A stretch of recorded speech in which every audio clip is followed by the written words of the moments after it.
Good evening! Nandito kami sa McDonald's. Ito si Rafa. Tingnan yung table nila guys, oh. Galing. Mga oh guys, kawawa.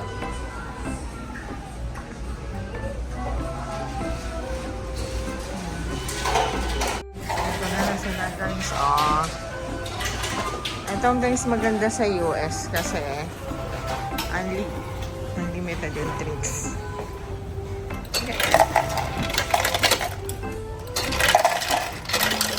Happy hour. Kaya kami tumataba guys. Ang konti naman yun. Tama na. Okay na yun.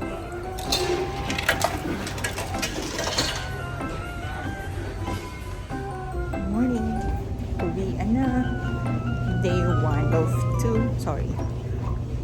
Night 1 of 2. Then isang off. Then another 3 nights. See you guys. Duty ako ngayon. I'm working. This is my night for this week. Nag-duty ako today. Then 2 days off. And babalik na naman ako for 3 shifts after. Siguro mga Friday, Saturday, Sunday. Yeah. At nandito ako ngayon sa Maryland. So, sa mga new subscriber, thank you po. At ano ba? Pag-usapan lang natin later on yung kaibahan ng work settings at workflow ng ICU nurse sa Dubai at dito sa USA, sa Maryland, specifically dito sa aking workplace.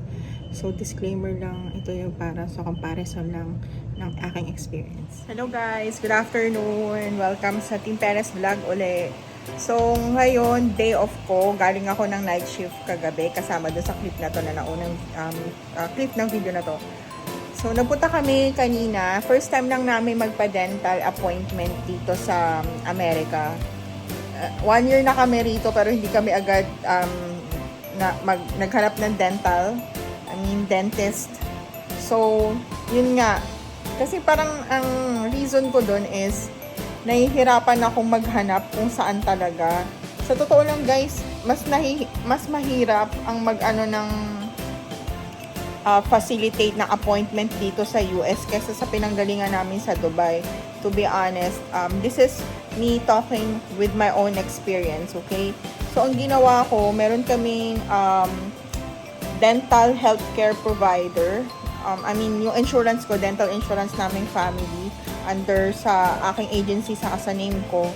So, ang ginawa ko, nag-click lang ako dun sa app, tapos dinerect ako kung saan yung mga available doctors or dentists na available sa area namin. Nilagay ko lang yung namin, zip code. Tapos, nung tumawag ako, I think that's September. Ang schedule guys, sobrang tagal. Isang buwan ang bago ka magkaroon ng appointment dito. So, yun na nga. Anyway, I'm still blessed kasi ito yung naging experience namin ng anak ko. Ang schedule namin is 3 naman kami. Nauna lang kami ni Rafa. And next naman is si husband. So, ang nangyari pagdating doon, schedule, binigay na muna yung lahat ng information, pati yung medical health card, ganyan. After noon, pagdating namin, an x-ray, tapos, good thing is, may free cleaning. Nakakatuwa kasi akala ko magbabayad ako, kung akala ko may copay. Covered pala lahat ng insurance namin. So, para sa akin, kasi parang hindi ko na kailangan mag-spend ng malaking fortune para lang magkaroon kami ng dental hygiene. So, yun nga.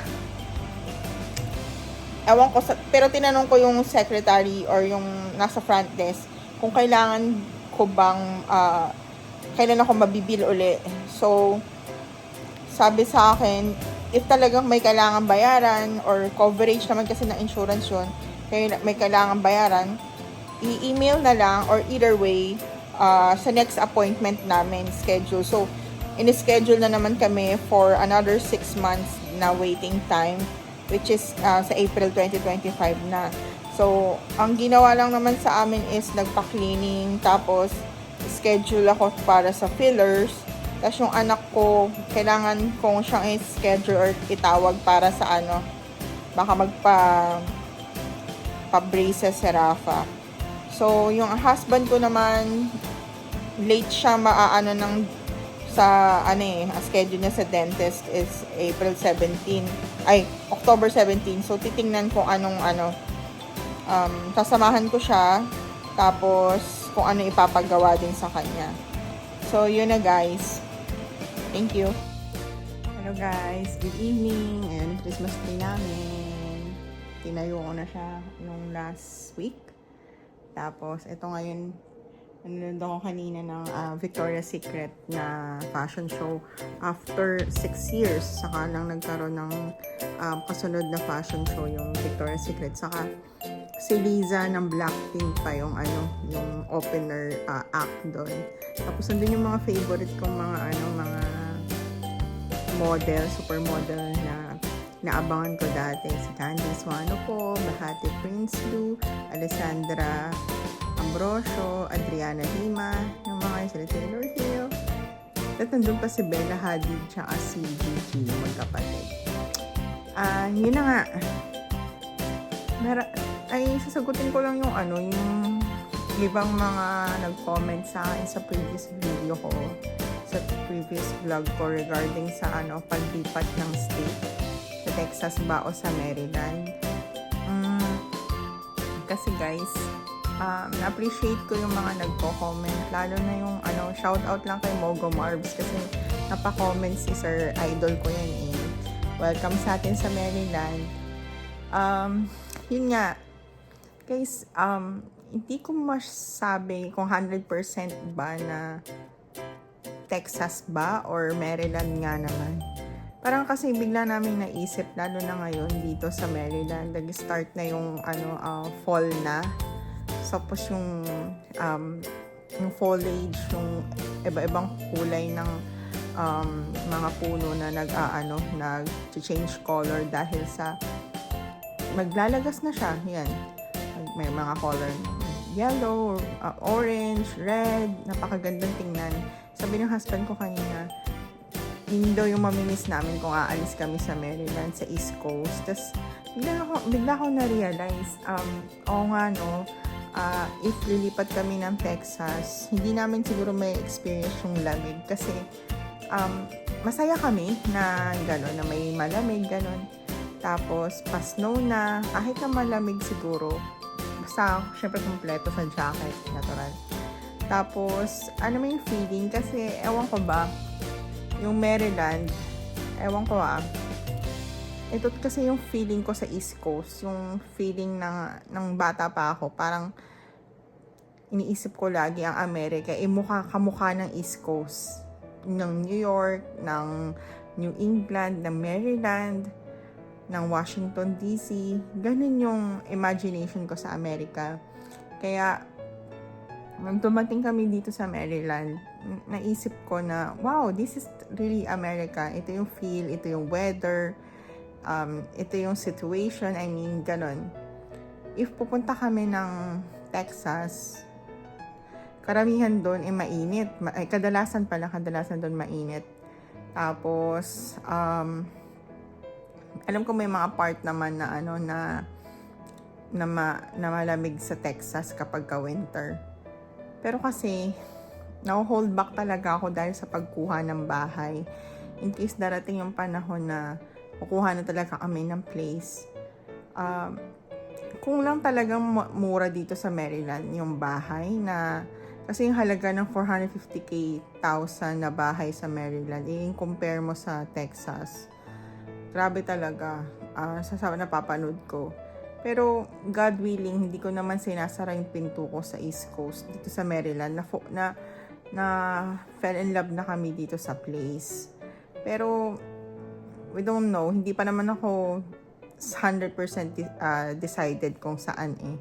Tama yung sinabi ng mga nagko-comment sa akin, lalo na sila Mogo Marbs, na Sir Marvin, na ang sabi niya is explore muna yung place, puntahan mo na yung niniisip kong state. Tapos i-feel ko ba kung saan ba talaga kami. So, ipopost ko yung comment niya. Na-appreciate ko siya. Thank you, Sir Marbs. And, yun na nga, day off ko ngayon. Day off ko pala ka rin kahapon sa today. Tapos, ayun, medyo pagod-pagod lang kasi marami akong ginagawa rito sa bahay. Pero hindi pa rin ako tapos magtupi ng mga damit namin. And gusto ko lang pakita yung Christmas tree namin. At ayun na nga, malapit na kami magpunta ng Canada. Punta kami ng Toronto sa may Niagara Falls. Abangan niyo yung video namin doon. Saka, guys, don't forget to like and subscribe. Okay. See you po. Thank you po sa mga new subscriber namin. And, salamat talaga sa mga comments na inano nyo. Ilagay nyo sa previous video ko. Na-appreciate ko yun. So, yun pa. Meron pang isa na hindi ko na masyadong pahabain yung video muna, okay? Gagawa pa ako ng separate video na mas detailed pa sa comparison natin. Yun lang, ang huli ko lang naman naisip pa sa ngayon is yung pag gumagawa ng procedure yung mga doctor sa ICU dito sa current facility ko sa US, dito sa Maryland, dito sa Baltimore County, is yung mga doctors, especially yung attending, kunyari mag-insert sila ng central line, mag-insert sila ng chest tube sa bedside, may mga procedure silang gagawin, mag-aano siya ng arterial line, sila na yung magpe-prepare ng gamit, hindi na ikaw. So, masyado silang self-sufficient. Tapos, sila na rin yung mag-aftercare. Kunyari, yung mga ginamit nila, itatapon nila yon ganyan. Kung ikaw busy ka, gagawin mo na yung bagay-bagay mo. Pero, kapag kunyari, kailangan ng gamot, for instance, magbibigay ka ng pain meds during procedure, syempre, dapat nandun ka. Ikaw yung mag-e-inject. So, yun. Ang kaibahan naman niya sa Dubai, sa dati ko, is yung lahat ikaw magpe-prepare. So, parang amo mo yung doktor. Ikaw yung magpe-prepare, ikaw mag-aftercare. Lahat ng gamit, tutulungan mo silang magsuot ng gown, ng gloves, yan. Kumbaga, alila ka sa kanila. Sorry for the word, pero yun yung setup. Tapos, pagkatapos mong ng procedure, ikaw pa yung magtatanggal ng mga gamit, ikaw pa yung magtatapon ng mga needles, yung mga sharps sa sharp box, which is dito hindi nila yun sila yung gumagawa na nun. Hindi na kailangan tayo ang magpulot ng mga kalat nila. Yun lang muna sa ngayon, guys. Thank you.